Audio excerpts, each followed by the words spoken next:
بسم اللہ الرحمن الرحیم۔ السلام علیکم ورحمۃ اللہ وبرکاتہ۔ امید ہے تمام سامعین ناظرین بخیر و عافیت ہوں گے۔ آج ہم کتاب شرح عقائد کے سبق نمبر 7 کو پڑھیں گے اور ہمارے سبق کی ابتدا وقد کانت الاوائل کی عبارت سے ہوگی اور ہمارا سبق والرجوع الی العلماء فی المہمات پہ انشاءاللہ مکمل ہوگا۔ آئیے سب سے پہلے اپنے آج کے سبق کی عبارت کو دیکھتے ہیں۔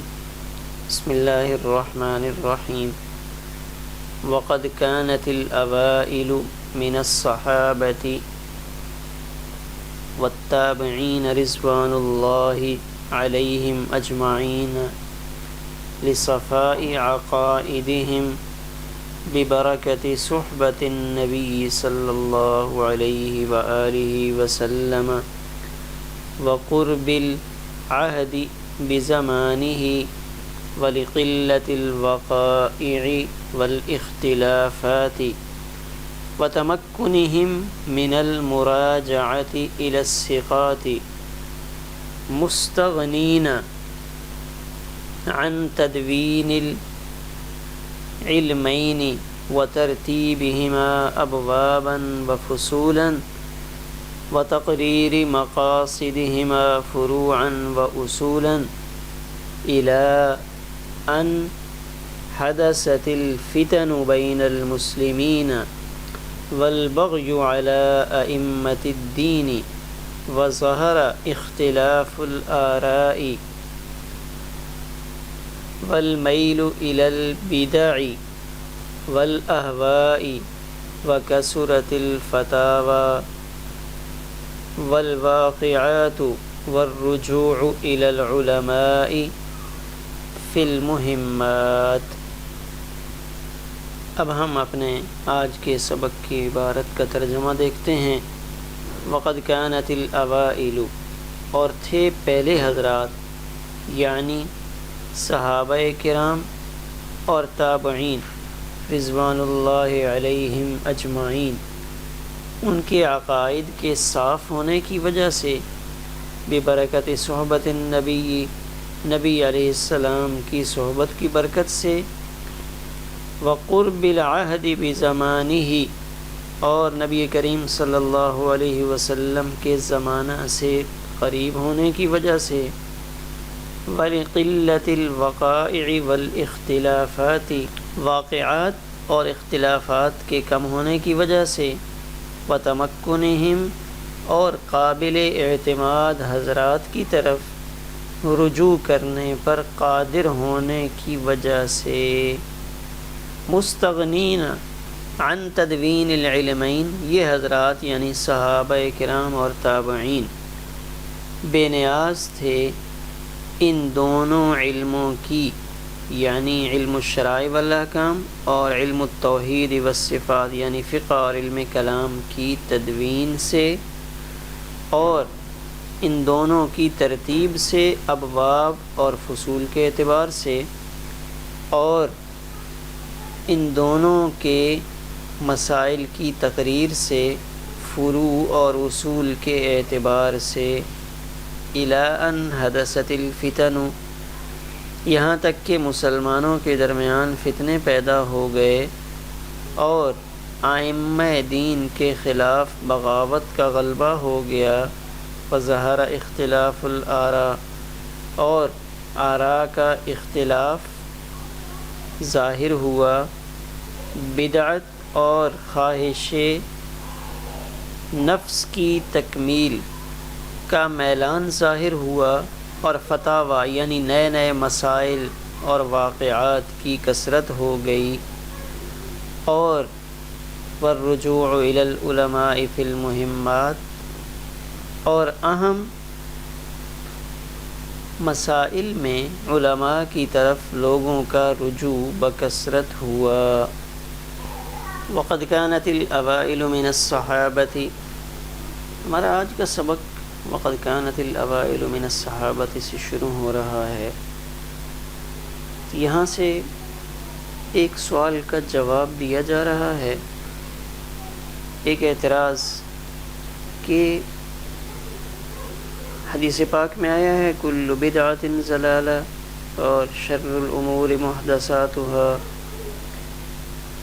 اب یہ ہمیں بات معلوم ہے کہ صحابہ اکرام رضوان اللہ علیہم مجمعین اور تابعین رحمہ اللہ کے دور میں علم کلام کا وجود نہیں تھا اور نہ ہی علم فقہ فن کی حیثیت رکھتا تھا، لہٰذا بعد والوں کا ان دونوں کو اختیار کرنا اور فن کی صورت دینا گویا کہ بدعت ہوئی، اور بدعت کا گمراہی ہونا تو ایک مسلمہ امر ہے۔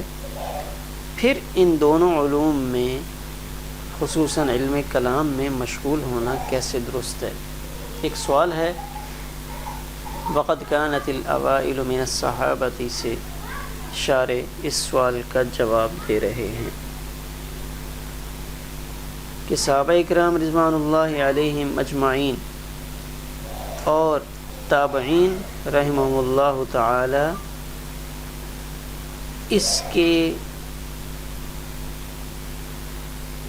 محتاج نہیں تھے۔ کیوں محتاج نہیں تھے؟ ان کو اس کی ضرورت کیوں نہیں تھی؟ اس کی 4 وجوہات شارح نے یہاں پہ ذکر کی ہیں کہ ان حضرات کو کیوں ان علوم کی تدوین کی ضرورت پیش نہیں آئی۔ پہلی وجہ صفاء عقائد، کہ صحابہ اکرام رضوان اللہ علیہم مجمعین کے عقائد نبی کریم صلی اللہ علیہ وسلم کی صحبت کی برکت سے صاف ستھرے تھے، اور تابعین کے عقائد نبی کریم صلی اللہ علیہ وسلم کے زمانے سے قریب ہونے کی وجہ سے ہر قسم کے شکوک و شبہات سے پاک تھے۔ دوسری وجہ وقرب العہد بزمانہ، نبی کریم صلی اللہ علیہ وسلم کا مبارک دور چونکہ قریب تھا، تو اس مبارک دور میں کوئی ایسی چیز جس کی وجہ سے ان کے اندر شبہات پیدا ہوتے، اس کا وجود ناممکن تھا۔ اس وجہ سے بھی ان کو ان دونوں علوم کی تدوین کی ضرورت پیش نہیں آئی۔ تیسری وجہ قلت وقائع۔ وقائع کسے کہتے ہیں؟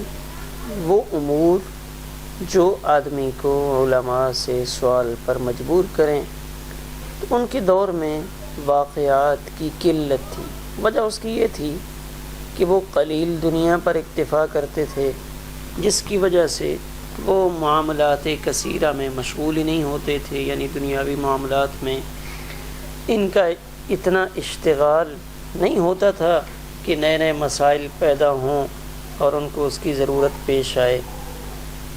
چونکہ وہ حق کو بھی جانتے تھے، اس لیے وہاں اختلافات کی بھرمار بھی نہیں تھی۔ تو قلت وقائع یہ تیسری وجہ تھی جس وجہ سے دور صحابہ اور دور تابعین میں علم کلام اور علم فقہ کی تدوین کی ضرورت پیش نہیں آئی۔ چوتھی وجہ شارح نے بیان کی ہے وَتَمَكُّنِهِم مِّنَ الْمُرَاجَعَةِ إِلَى الثِّقَاتِ،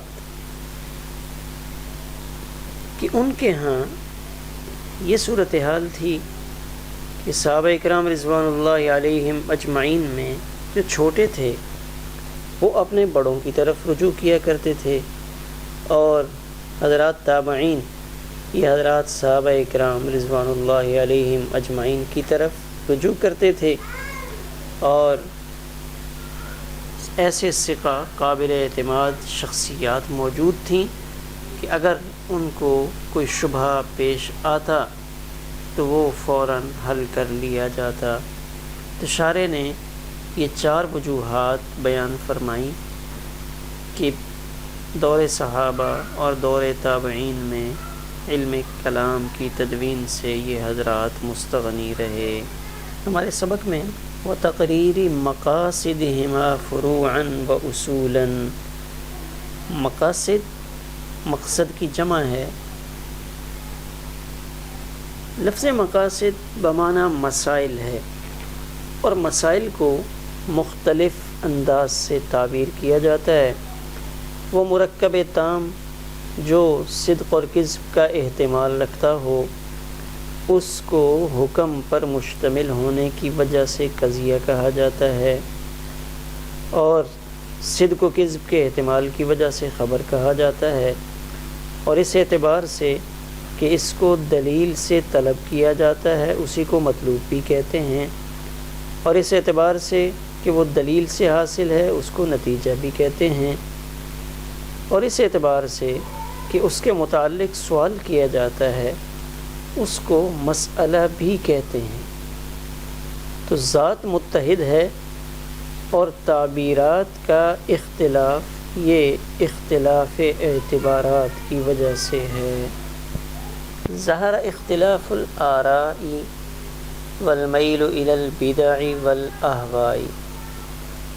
آراء یہ رأیٌ کی جمع ہے، دل سے دیکھنے کو رأا کہتے ہیں اور آنکھ سے مشاہدہ کو رؤیت کہتے ہیں، اور خواب میں دیکھنے کو رؤیا کہتے ہیں۔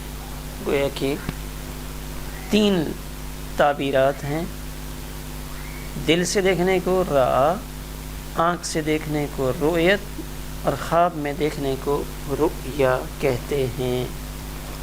بدع و احوا کی وضاحت۔ بدع یہ بدعتن کی جمع ہے، بغیر حجت شرعیہ کے صحابہ کے دور کے بعد دین میں کسی نئی چیز کا پیدا کر دینا، اس کو بدعت سے تعبیر کرتے ہیں۔ احوا یہ ہون کی جمع ہے، بغیر تجویز شرعی یعنی شرعی جواز کے بغیر خواہشات نفسانی کی جانب میلان، یہ ہوا کہلاتا ہے۔ فتاوی فتویٰ کی جمع ہے جو فتن سے ماخوذ ہے، جس کے معنی طاقتور جوان کے ہیں۔ تو فتویٰ کو اس لیے فتویٰ کہا جاتا ہے کہ مفتی پیش آنے والے مسئلے میں سائل کو قوت دیتا ہے، اور یہ فتویٰ اس کے لیے قوت کا باعث ہوا کرتا ہے۔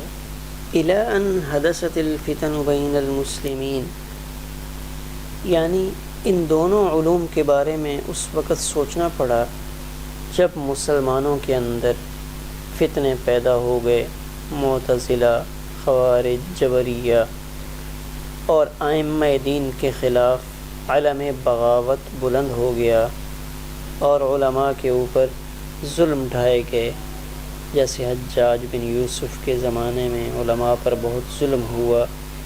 اسی طرح خلفائے عباسیہ کے زمانے میں خلق قرآن کے مسئلہ میں جب ان علماء کرام پر ظلم شدید ہوا تو اس وقت یہ سوچنا پڑا کہ ان لوگوں کو جواب دینے کے لیے ایسے علوم کی ضرورت ہے جن سے لوگوں کو مطمئن کیا جائے، خصوصاً معتزلہ چونکہ فلسفہ کی آمیزش کی وجہ سے عقلیات کی طرف زیادہ توجہ کرنے لگے تھے، تو ان کا جواب دینے کے لیے علم کلام کی ضرورت پیش آئی۔ والمیل الی البدع والاہواء، اس عبارت سے اشارہ کیا ہے شارح نے اس طرف کہ جب خواہشات نفسانی کی طرف میلان ہوا تو پھر امت کے اندر فرقے بڑھنے لگے اور بہت سارے فرقے پیدا ہو گئے جن کی تعداد بہت زیادہ بیان کی جاتی ہے۔ حافظ ابن الجوزی انہوں نے تلبیس ابلیس میں ان فرقوں کو بڑی تفصیل کے ساتھ بیان فرمایا ہے۔ ہمارا آج کا سبق اسی پر مکمل ہوا۔